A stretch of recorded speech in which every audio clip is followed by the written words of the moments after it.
Baik, selamat pagi menjelang siang. Assalamualaikum warahmatullahi wabarakatuh. Waalaikumsalam warahmatullahi wabarakatuh. Sebelum mulai kita berdoa dulu ya.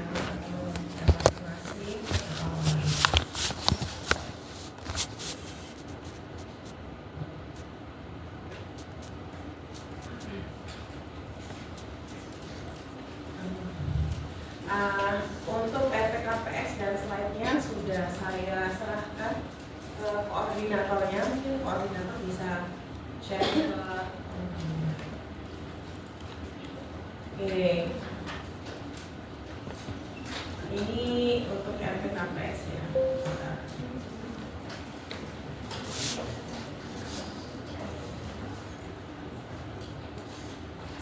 Nah, jadi kita sekarang belajar farmasi fisik 2. Kalian kemarin udah kuliah farmasi fisik 1 ya?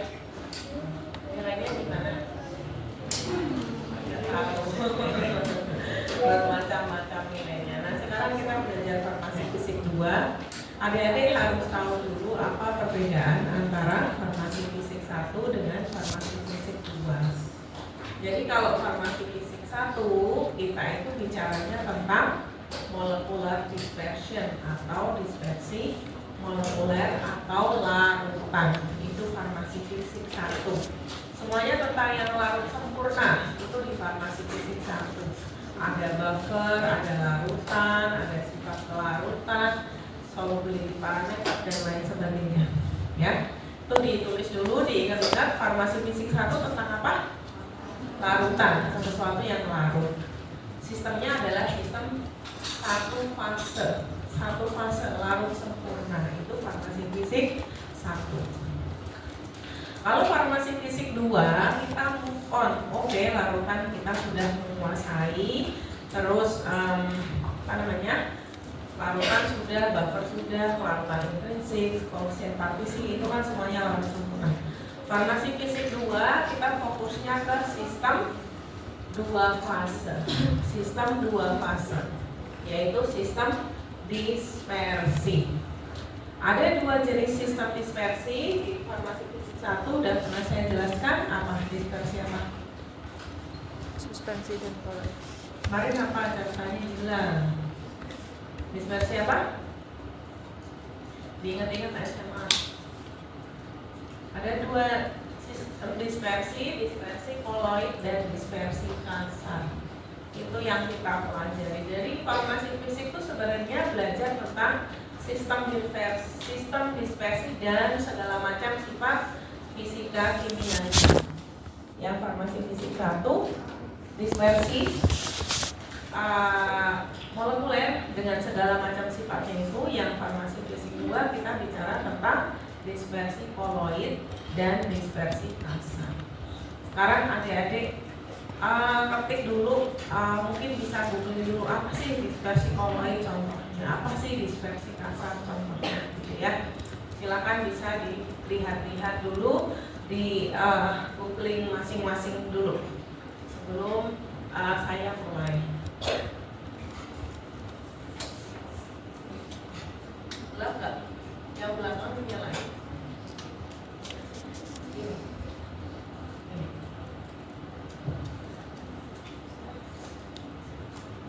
Oke.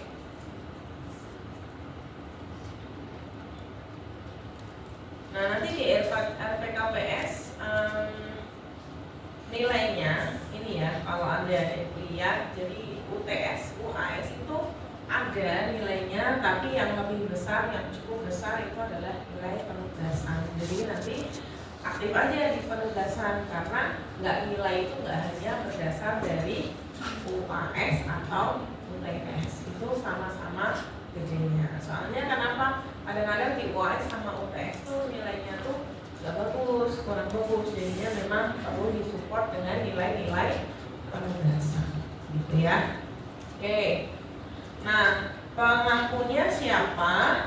Pengampunya ada saya sebagai koordinator, kemudian ada Pak Adiatika, Bu Sekar, dan Bu Nindya. Udah pernah ketemu semua belum?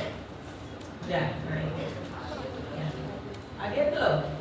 Ya, nanti ketemu sama Pak Adiatika juga ya. Enak semua lah pokoknya Pak Oke.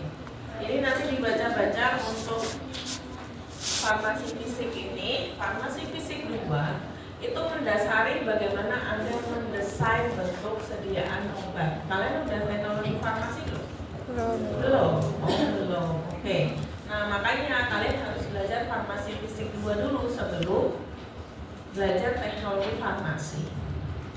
Apa sih teknologi farmasi? Teknologi sediaan farmasi. Teknologi sediaan farmasi, Anda sudah ambil farmastika belum? Udah ada praktikumnya? Baru semester Belum. ini. Udah dikenalin sama bentuk sediaan? Udah. Nah, bentuk sediaan itu kan macam-macam ya. Ada yang larut sempurna seperti obat tetes mata. Larut sempurna nggak? Iya. Terus obat suntik larut sempurna? Iya. Terus tetes hidung, tetes telinga, obat kumur, apalagi ya? Ada. Kamu tahu blue water nggak? Tahu? Blue water itu dulu buat kompres mata gitu. Kasih digelas, ya Pak. Ya ingat ya, kalau dulu orang warna merah itu dikompres dulu. Ada kayak gelas, terus begini. Namanya blue water. Enggak, itu bukan blue water ya. Blue water itu yang buat luka ya. Iya. Ada yang buat luka, yang buat kompres luka, jadi warnanya kuning, ditetesin, dikapas terus digini-giniin. Ada juga yang buat mata, saya lupa yang gitu. Nah, itu contoh-contoh bentuk sediaan yang sifatnya adalah berupa apa? Berupa apa tadi? Larutan. Yang berupa larutan. Sirup larutan enggak? Sirup, ya. Itu Anda basisnya belajarnya ngambilnya dari farmasi fisik 1. Nah, sekarang kita belajar yang kedua, sistem dispersi. Kalian tadi udah googling dapat apa? Atau kalian googlingnya gini, colloidal dispersion in pharmaceutic, colloidal dispersion in pharmaceutic. Terus kalian lihat gambarnya seperti apa? Colloidal dispersion in pharmaceutic. Apa gambarnya? Ada apa? Ya.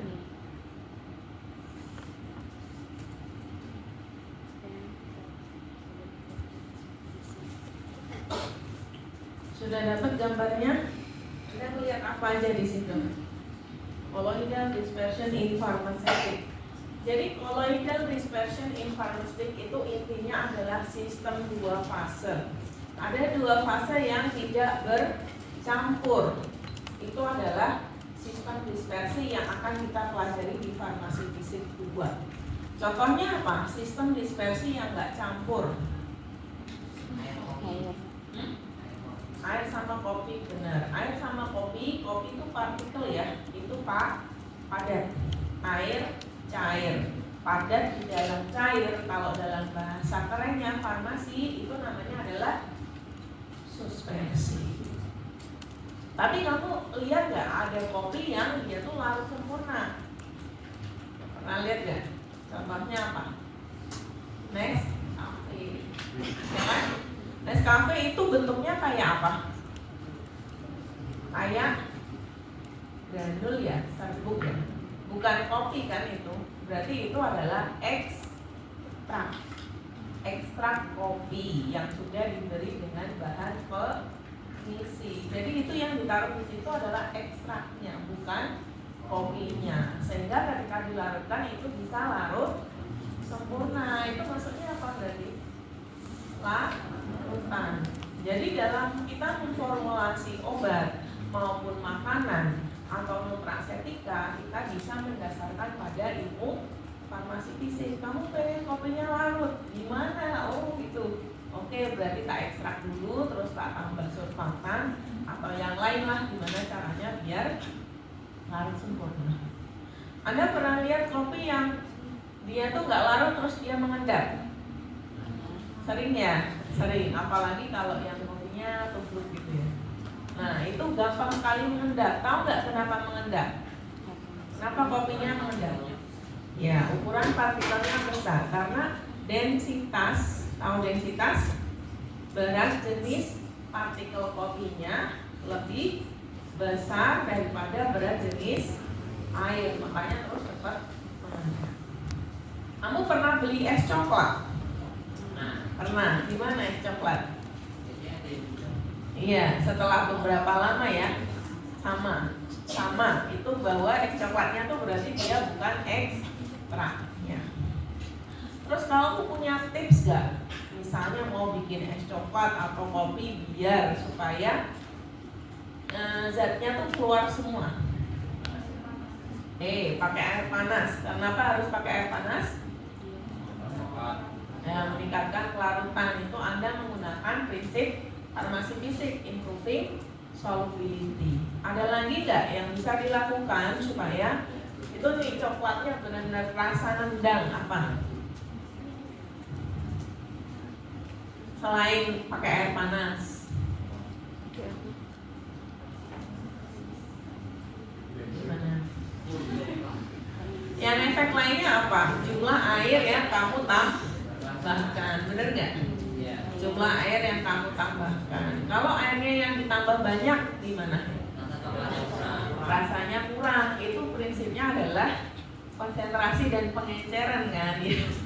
Sebenarnya praktis banget, cuma kan digunakan di sehari-hari. Yang lain, kamu bisa nggak ngatur ukuran partikelnya? Bisa nggak? Berarti grindingnya ya, ada mesin kopi terus yang canggih-canggih mal itu bisa nggak ngatur ukurannya? Bisa. Nah itu ukurannya kamu atur gimana? Yang besar atau kecil? Kecil. Kenapa kamu pengen kecil? Memperluas luas permukaan. Memperluas luas permukaan itu nanti bisa memudahkan proses difusi.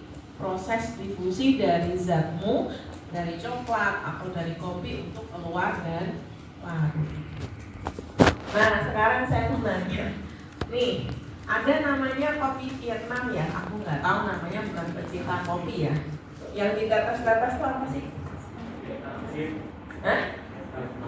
Drip. Apa sih? Ini kopinya taruh terus kayak ada netes-netes terus kayak iya. Oke, kita googling bareng-bareng sebagai yang cinta dan tidak begitu ngefans sama kopi ya.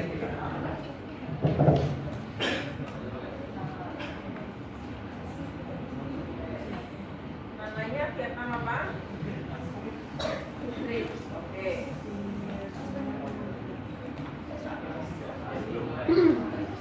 Nah ini ya.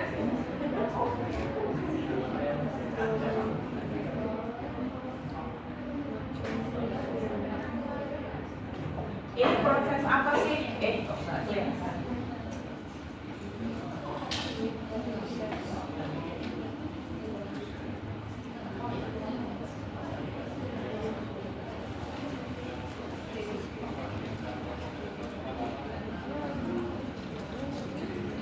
Ya ini Vietnam drip ini ngapain ini? Kopinya ditaruhnya di atas, terus suruh ngapain? Suruh netes. Emang beda ya kalau kayak gini? Saya nggak tahu. Kalian yang pernah beda nggak kalau diginiin sama dilanjutin? Apa bedanya?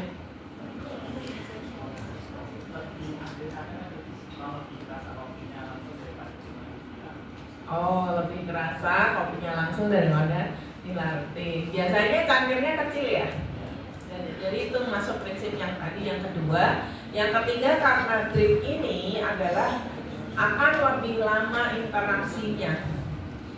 Ada interaksi yang lebih lama antara si kopi dengan pelarutnya. Sehingga apa yang terjadi? Bisa melarutkan ekstraknya itu lebih maksimal, sehingga katanya tadi temen Mas siapa? Faik.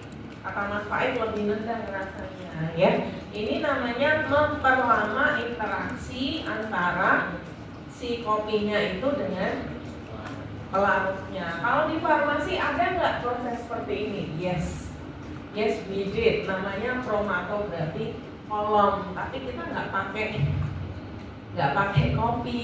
Ini untuk memisahkan zat.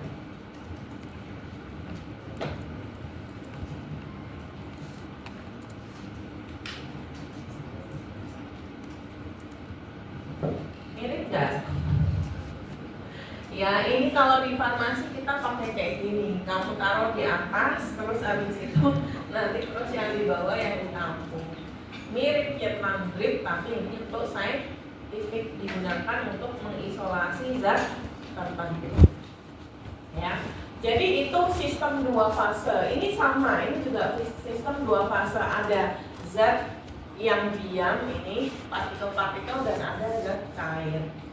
Ini kromatografi. Oke, kita balik lagi ke slide. Jadi sudah ada gambaran ya. Kalau dalam colloidal dispersion kita belajar sistem berapa fase? Dua. Kalau farmasi fisik larutan sistem satu fase. Nah, kalau dalam industri farmasi ya, tadi kita ngomongin tentang kopi sama coklat. Kalau di industri farmasi apa contohnya? Apa? Emosi boleh. Udah praktik belum? Belum. Bikin emosi ya, bikin emosi. Terus satunya lagi apa? Suspensi boleh. Suspensi, emosi. Ada yang pernah cowok-cowok pakai gel rambut gitu?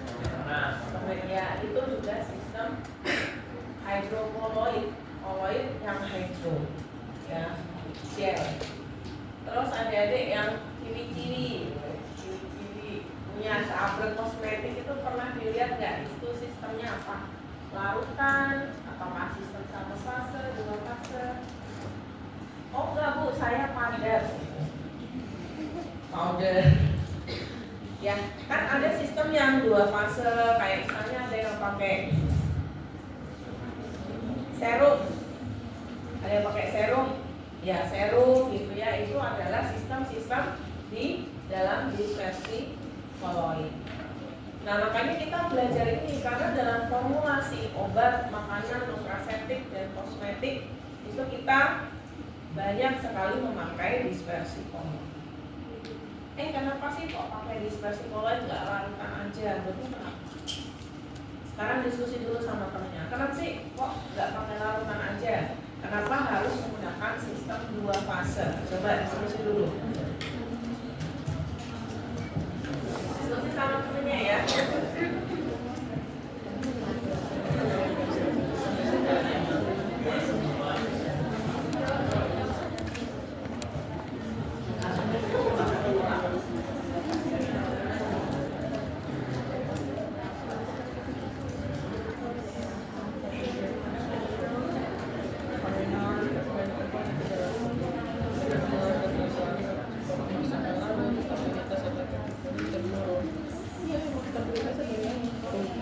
Sudah dapat jawabannya? Ada yang sudah dapat hasil diskusinya yang di sini?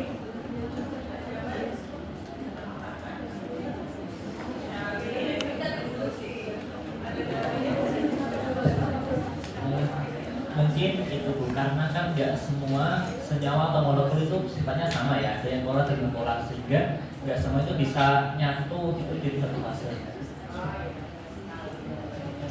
Tepuk tangan dong.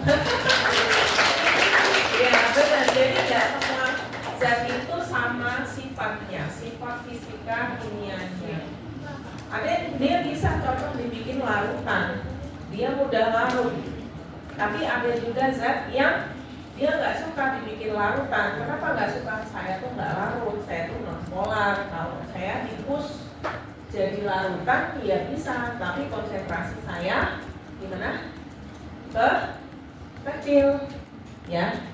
Jadi zat itu ada yang sifatnya beda-beda. Ada yang mudah larut, ada yang suka larut, ada yang water soluble, ada yang water insoluble. Ada yang nggak mudah larut dalam air. Sehingga kalau kita hapus semuanya jadi larutan, saya mau ngelarutin 1 gram. Kalau yang mudah larut butuh berapa? Sedikit ya volumenya. Misal kamu larutin 1 gram dilarutin dalam 5 mili, larut nggak? Bisa larut. Tapi ada 1 gram itu kamu larutin dalam 1 liter juga masih nggak larut. Ada nggak yang seperti itu? Ada. Sehingga zat-zat seperti ini nggak cocok kalau misalnya kita push menjadi bentuk larutan. Nanti mau dikasih ke pasien, misal mau dikasih pasien buat obat suntik. Kalau yang udah larut cukup 1 mili, 1 mili disuntik aja. Tapi kalau nggak larut 10 mili mau disuntik, nggak bisa kan? 100 mili, oh tidak bisa, mohon maaf. Ya, jadi kita harus bisa mengetahui dulu sifat fisika dari obat kita sampai akhirnya kita mau menentuin ya untuk sediaannya ini karena ini. Nah, farmasi fisik itu apa? Farmasi fisik, physicochemical properties of the drugs is the science to understand the physicochemical properties of the drugs and excipient. Jadi yang perlu kamu tahu, sifat fisika kimianya itu tidak hanya zat aktifnya, tapi Anda juga perlu memahami karakter dari siapa? Excipient. Kamu harus tahu strukturnya, sifatnya, asam basanya, pKa-nya, kecenderungan untuk bereaksinya, dan lain sebagainya. Jadi itu perlu digarisbawahi. Jadi waktu saya kuliah saya nggak di-emphasize seperti ini, kita fokusnya hanya zat aktif. Tapi padahal excipient itu sangat penting. Kita tahu karakter zat aktif, kalau kita nggak tahu karakter excipient, salah juga nanti pas formulasi. Nggak tahu ternyata, tapi waktunya sudah habis. Ya, kebanyakan ternyatanya karena kita tidak melakukan studi preformulasi. Jadi studi preformulasi itu untuk mengetahui sifat fisika kimia seperti apa, sehingga kita bisa memprediksi, oh ini harus saya apakan ya, dibikin apa, harus seperti apa biar stabil, biar bagus, biarnya, biar. Oke, jadi physical pharmacy too is mainly focused on colloidal and coarse dispersion. Dispersi colloid, coarse itu adalah dispersi kasar.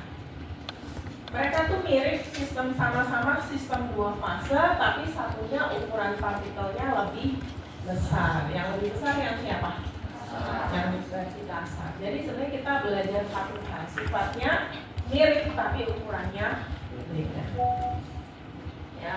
Nah terus setelah kita tahu dispersi, nanti adik-adik juga akan belajar tentang sifat-sifatnya, stability-nya, karakternya, itu nanti kita pelajari dalam farmasi fisik 2, dan adik-adik juga akan melakukan praktikum terhadap hal itu. Ya. Jadi ada beberapa sifat yang kita akan pelajari. Yang pertama adalah interfacial fenomena. Interfacial fenomena berarti fenomena antar apa? Fenomena antar muka. Interfacial fenomena. Fenomena antar muka. Apa sih antar muka? Muka antara padat dengan cair. Ya, padat sama cair kan ada antar mukanya. Kita harus pelajari. Terus cair dengan minyak dengan air itu ada antar mukanya. Kita harus bisa memahami interfacial fenomena. Itu yang dimaksud dengan interfacial fenomena. Dan nanti di sana Anda akan belajar tentang surfaktan. Atau surfaktan apa? Surface active agent. Surface active agent, zat yang aktif berada di antar muka. Contohnya adalah sabun.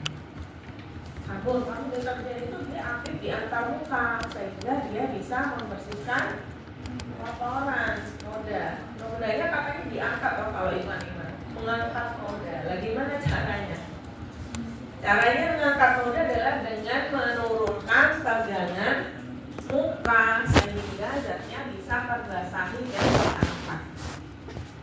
Loh, farmasi sampai ke sana. Iya, justru itu kita tuh farmasi harus bisa paham tentang sabun karena produk-produk personal care itu juga kompetensi kita.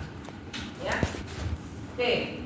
Fenomena antar muka ada surface active agent, surfaktan, deterjen gunanya untuk menurunkan tekanan permukaan dan bikin antar muka itu menjadi lebih stabil. Mereka nggak saling anti satu dengan yang lain. Nah, ini saya titip ya. Kemarin ada mahasiswa saya tes di industri kosmetik. Dia minta kerja, aku cari kerja, oke gitu. Terus ditanya, apa bedanya solubilizing agent, emulsifying agent, dan suspending agent, dan berikan contohnya. Susah banget gitu. Terus Lin, anakku nggak bisa tak tanyain gitu. Maaf ya, aku malah nggak tahu. Iya, aku nggak bisa ngasih garis gede yang kayak gini aja, dia nggak bisa bedain gitu. Ya, itu jadi nanti adik-adik PR aja. Apa bedanya antara solubilizing agent, suspending agent, dan emulsifying agent? Berikan contohnya. Ini tugas pertama. Ya, tugas pertamanya itu. Apa? Solubilizing agent, suspending agent, dan emulsifying agent. Kayaknya mirip semua, tapi itu nanti agak berbeda kalau di mata orang-orang formulasi. Nah, ini hubungannya sama apa sih? Hubungannya terhadap interfacial fenomena antar muka. Nah, sekarang contohnya soto. Aku pernah ngasih contoh soto belum di kelas? Kamu pernah makan soto Lamongan? Yang warnanya apa? Kuning. Diaduk-aduk kuning. Kalau kamu diemin gimana? Minyaknya gimana? Oh iya, minyaknya di atas. Kalau minyak ke atas, kamu tahu kenapa? Berat jenisnya lebih rendah daripada air. Terus ukuran minyaknya gimana? Yang tadinya waktu awal disajiin merata ya. Setelah kamu diemin sotonya jadi gimana sotonya? Minyaknya gimana? Jadi apa? Jadi lebih besar, benar nggak? Gambarnya gimana sih? Kamu udah ada gambaran soto belum? Bayangin aja deh soto. Soto waktu diaduk-aduk gimana? Minyaknya rata. Kalau kamu diemin, apa setelah selesai makan soto kuahnya nggak habis, kamu tinggal ngobrol-ngobrol, apa yang terjadi pada sotomu? Minyaknya di atas dan ukurannya besar. Itu adalah fenomena antar muka. Minyak itu nggak stabil. Mereka tidak suka terdispersi di dalam air. Minyak lebih suka berinteraksi dengan sesama minyak. Makanya minyaknya bergelombol. Namanya kalau bahasa saintifiknya aglomerisasi, atau kalau minyak namanya koalesensi. Koalesens, minyaknya bergelombol jadi satu. Ya, minyaknya seperti itu. Itu contoh. Kamu punya ini enggak? Pernah punya gambaran pembersih muka yang instan? Ada fase air sama fase minyak jadi satu. Dikocok-kocok. Apa namanya contohnya? Micellar water, oke. Tapi bentuknya dua fase. Iya. Oke, micellar water boleh. Kalian mau dia puas.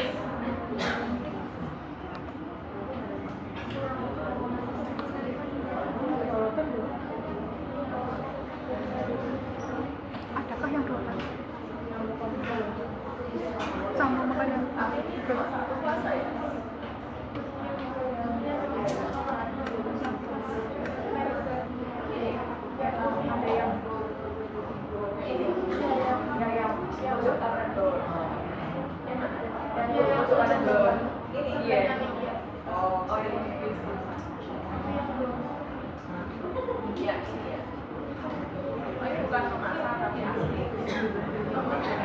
Jadi ini contoh ya, oil infused cleaning water.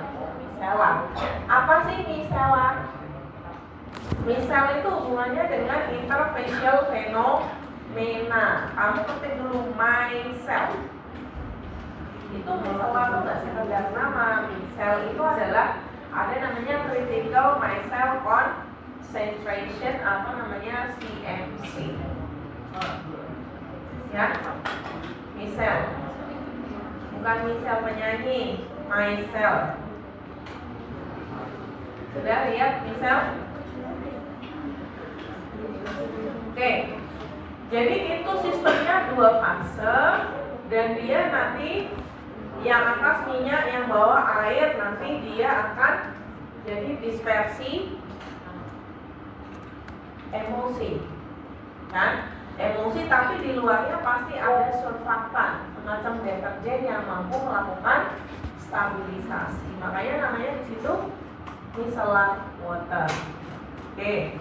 Ini gambarannya, contoh bentuk sediaan yang kayak gini aja udah bikin fancy kan.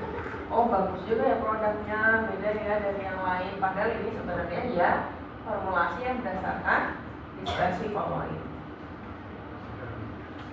Oke, yang kedua adalah reologi. Apa sih reologi?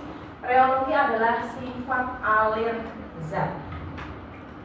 Sifat alir gimana? Sifat alir misalnya kamu punya polimer, punya larutan, punya sediaan, mudah nggak dia itu untuk mengalir? Ngalir gimana Bu? Mengalir kalau misalnya diberi tekanan. Anda pernah beli pasta gigi? Kamu udah tahu kira-kira kalau dipencet segini keluar segini gitu nggak? Iya. Kalau misalnya one day ada yang off, kamu pencet segini kok keluar banyak, itu perasaanmu gimana? Aneh. Ini pasti ada yang masukin air nih. Ini pasti kecemplung ke bak, terus nggak ada yang nutup, terus airnya encer, bener nggak? Iya, pasti terus dulu gimana sih? Nah itu contoh dari reologi, sifat alir. You know what strength that you need to push massa tertentu menjadi jumlah tertentu. Itu contoh. Yang paling sering kamu pakai apa? Pasta gigi.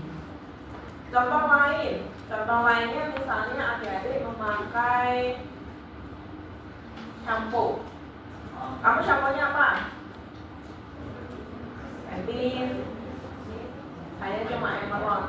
Tapi Emerald tuh enak deh. Saya selama hidup ngeremehin Emerald, tapi ternyata Emerald tuh enak. Nggak bikin rambut ruwet. Tapi kalau clear tuh ruwet, kering lah. Nah, kalau kamu selalu pakai shampoo yang sama, kamu udah tahu kan, kamu pencet segini, keluarnya segini, gitu kan? Tahu kan? Nah, itu adalah sifat reologi. You can predict how much it goes. Kamu bisa memprediksi seberapa jauh zatmu akan mengalir. Contoh aplikasi reologi yang lain. Ini dokter. Dokter mau nyuntik. Yang ditarik dari suntikan apa? Obat apa? Obat suntik ya.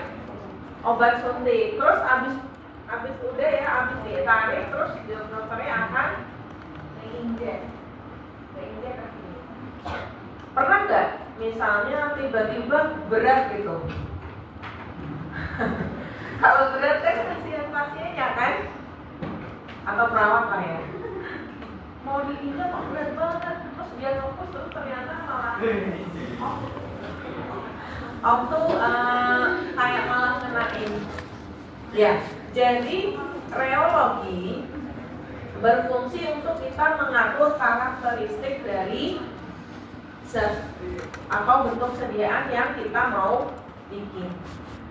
Tetes mata kok digini nggak netes-netes, berarti kita salah formulasinya. Pernah nggak? Udah gini, udah takut, mau nutup terus makanya, tapi itu nggak turun-turun. Pernah nggak? Sering ya? Nah, jadi tetes mata pun kita harus atur viskositasnya. Orangnya udah gini, takut, udah kayak mau ketolong gitu kan. Apalagi anak kecil udah mau merem aja, ini nggak keluar-keluar. Itu kan bikin pasiennya ngerasa bete sama formulasinya ini gimana sih obatnya bisa kayak gini sih lama amat gitu. Nah itu contoh dari aplikasi reologi dalam kita memaintain karakter dari produk yang mau kita buat. Contoh yang lain, Anda pernah nggak ngaduk sesuatu makin diaduk malah makin berat? Apa-apa? Benar. Itu ada karakter yang seperti itu, bahwa diaduk tuh malah makin berat. Atau ada misalnya yang ketan itu kalau nggak salah, diaduk ini pertama berat banget, tapi begitu udah tertentu dia bisa biar. Contohnya kalau kamu mau bikin onde-onde atau klepon, itu susah gitu, tapi begitu udah kekuatan tertentu dia udah nggak bisa bertahan dan langsung gampang banget. Namanya sifat alir pseudoplastik. Nah itu nanti adik-adik akan belajar itu dengan budi dia. Bagaimana sih kita mengatur sifat alir zat?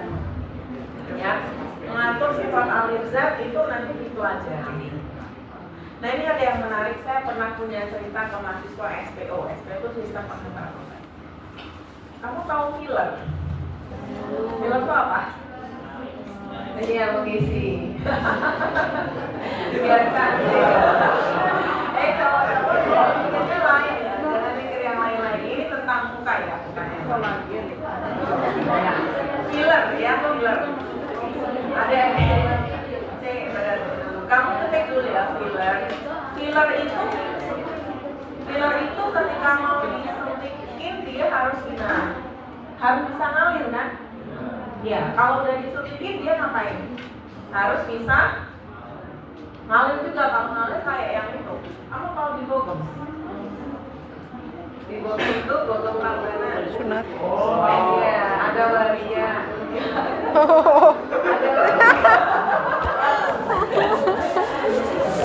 di bogem kan ada namanya bogem manajemen ya. Waria, wanita waria. Biasanya pakai apa? Kamu ketik aja bogem manajemen nanti yang keluar waria. Kalau misalnya kita ngomongin filler dulu, filler yang buat hidung, dagu dan lain sebagainya itu dia kalau pas disuntik dia harus bisa mengalir. Tapi kalau udah disuntik boleh ngalir nggak? Boleh ngalir nggak? Nggak boleh ngalir. Dia harus stay di tempat itu, nggak boleh pindah dan nggak boleh berubah bentuk. Kalau misalnya berubah bentuk, pindah tempat atau ngalir, contohnya kalau kamu pergi ke bogem itu, kan di waria itu kadang-kadang disuntik. Enggak. Ini jangan bogem, yang lain. Ini orang lain juga bisa besar. Oke. Jadi itu kalau disuntik, ya kalau disuntik kan dia harus stay di tempat. Tapi kalau misalnya udah lama nggak disuntik lagi, kan katanya harus disuntik ulang loh. Itu kan dia udah ngalir, pindah tempat, makanya kadang ada yang daunnya turun, hidungnya turun, aslinya taruh sini, pindah ke sini, ada nggak? Ada. Ya? Pernah lihat nggak hidungnya kan aslinya mau disuntik sini, pindah taruh bawah sini. Jadi ini. Banyak itu terjadi karena yang pertama formulasinya kurang benar, zatnya mungkin kurang bagus, atau perawatannya mau bisa itu. Kan sama kita diberi gaya. Itu kan kalau kamu begini sama kayak dia sudah melewati tadi tenaga tertentu yang digunakan untuk merubah. Nanti ada akan belajar tentang sifat alir di dalam reologi, ya. Oke, sudah close kasusnya. Kalau ada boleh nanti dibahas setelah kuliah ya. Tapi pada intinya itu bahwa reologi itu bisa digunakan untuk filler ya. Yang mau bibirnya tambah gimana gitu ya. Itulah. Oke, next kita bicara tentang micromeridien. sih mikromeritik? Mikromeritik adalah belajar tentang ukuran partikel. Sama, tadi kita ngomongin coklat, kita ngomongin kopi, itu kita belajar tentang ukuran partikel. Ukuran partikel harus berapa ya biar harus sempurna? Ukuran partikel harus berapa ya biar nanti bagus, dan lain sebagainya. Kalau dalam farmasi kita akan selalu berhubungan dengan ukuran partikel. Ya, ukuran partikel. Contoh paling gampang kalau kamu punya bentuk sediaan suspensi atau emulsi. Ini gambar dulu aja nggak apa-apa. Nah ini gambar ini suspensi atau emulsi. Ini gambarnya emulsi. Kira-kira butuh nggak ukuran tertentu? Perlu nggak di karakteristik ukurannya? Perlu. Kenapa kita perlu tahu ukuran partikel?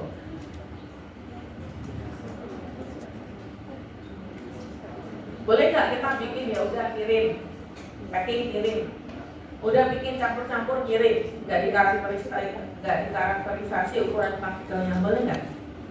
Nggak boleh. Kenapa? Karena ukuran partikel berhubungan dengan apa yo?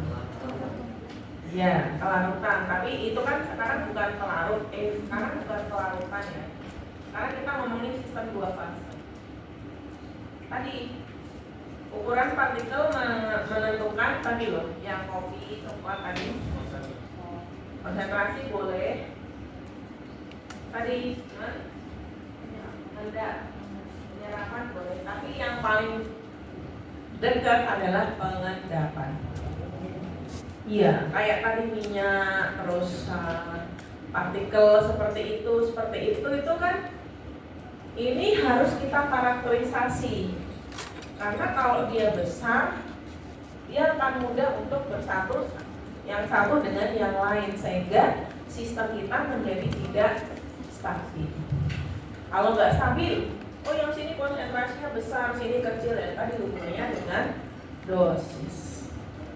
Nah, bagaimana kita ngatur supaya ukurannya jangan berubah deh, jangan dia bersatu. Itu kita pelajari di sini di farmasi fisik 2 dan nanti dilanjutkan di teknologi sediaan semi solid. Supaya Anda bisa atur ukuran partikelnya segini. Nah, kalau misalnya ini ukuran partikelnya segini ya, Dek. Kamu bikin satu lagi ukuran partikelnya gede. Beda nggak nanti waktu pasien merasakannya, beda nggak? Beda. Nanti berpengaruh terhadap viskositas. Kalau partikelnya gede-gede, nanti viskositasnya jadi gede. Terus orang bilang, ini benar nggak ya? Jangan-jangan ini tiruan ya? Jangan-jangan palsu. Itu pasien, bukan pasien ya, customer juga akan berpikiran, ini asli apa palsu sih? Biasanya nggak kayak gini kok, sekarang kayak gini. Nah, makanya dalam industri farmasi, industri kosmetik, obat, farmaseutical, semuanya ada quality assurance. Kontrol kan kontrol, oh ini segini. Assure itu memastikan lagi di atas quality control bahwa sudah sesuai dengan yang kita rancang dari awal. Barang nggak akan dirilis, barang nggak akan dijual, nggak akan didistribusikan kalau tidak sesuai dengan karakter yang sudah dibangun dari awal. Namanya apa? Out of spec. Out of specification. Salah satu spesifikasi apa sih? Rheology-nya gimana, ukuran partikelnya gimana, stability-nya gimana. Nah, itu kan kita belajarnya di sini di farmasi fisik 2. Oke, ya. Itu ukuran partikel mikromeritik. Kita juga akan belajar bagaimana sih caranya untuk mengukur ukuran partikel. Pakai apa mengukur ukuran partikel? Pakai apa? Pernah bisa mengukur ukuran partikel nggak? Zaman SMA pakai apa? Pernah nggak? Coba ya, kalian.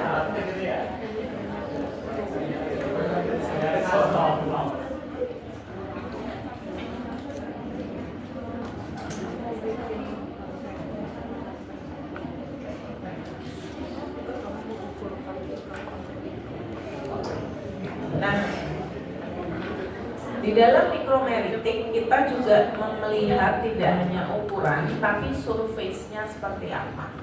Apakah surface-nya rata, apakah surface-nya seperti ini, kita pelajari. Ya, jadi particle size ini seperti ini, ya, itu kita pelajari. Misalnya bentuknya dia itu powder. Kalau powder itu ada nggak kalau di insert gitu dia mudah ngalir. Kalau kamu tuang terus dia langsung pergi, langsung meluncur. Pernah lihat? Yang mudah ngalir ini apa?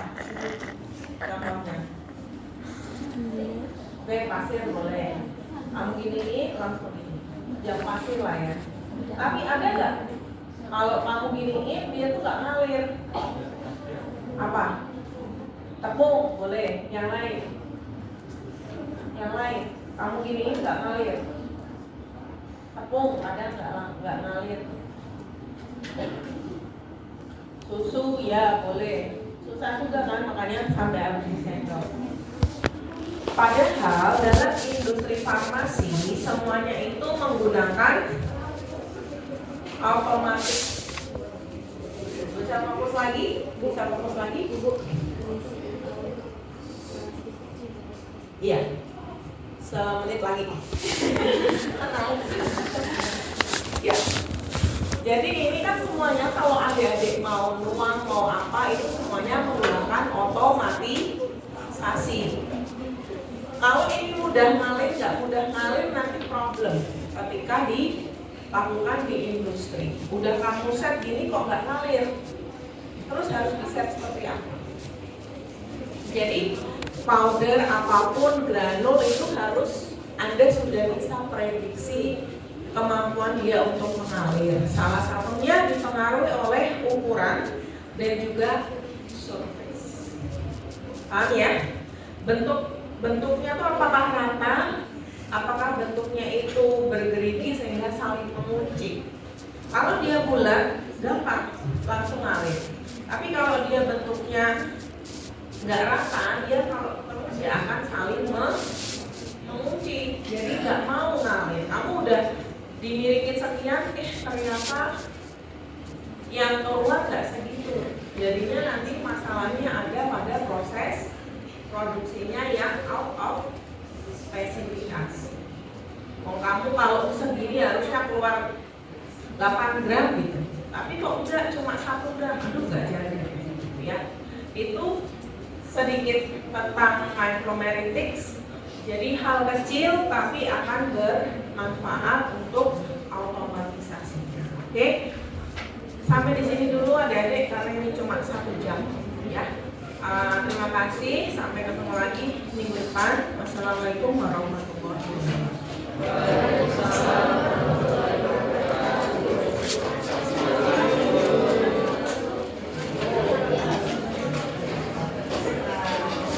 Rin, ikut yuk. Jam 1 mulai ya. Ya. Kenapa jam 1 tiba-tiba? Disuruh makan dulu. Suruh makan dulu. Cukup kan ya?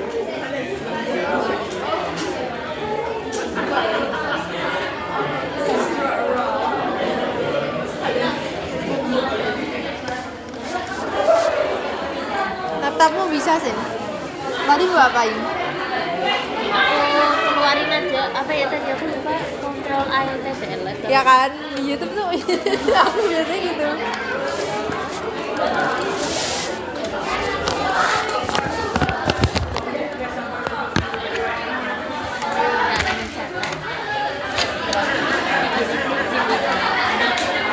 Di record habis itu dikirim.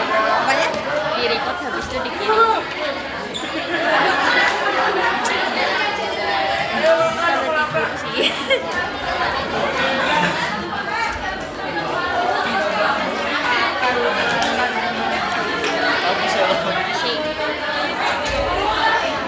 Tapi kamu rekamnya separuh-separuh gitu apa langsung?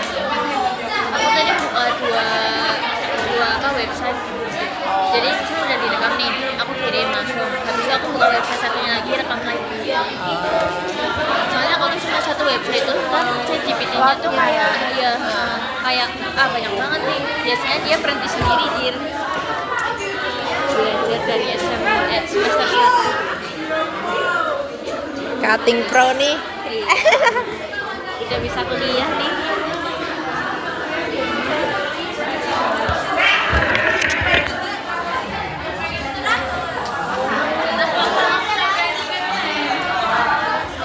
Itu ada acara ya? Enggak kok diundur. Diundur.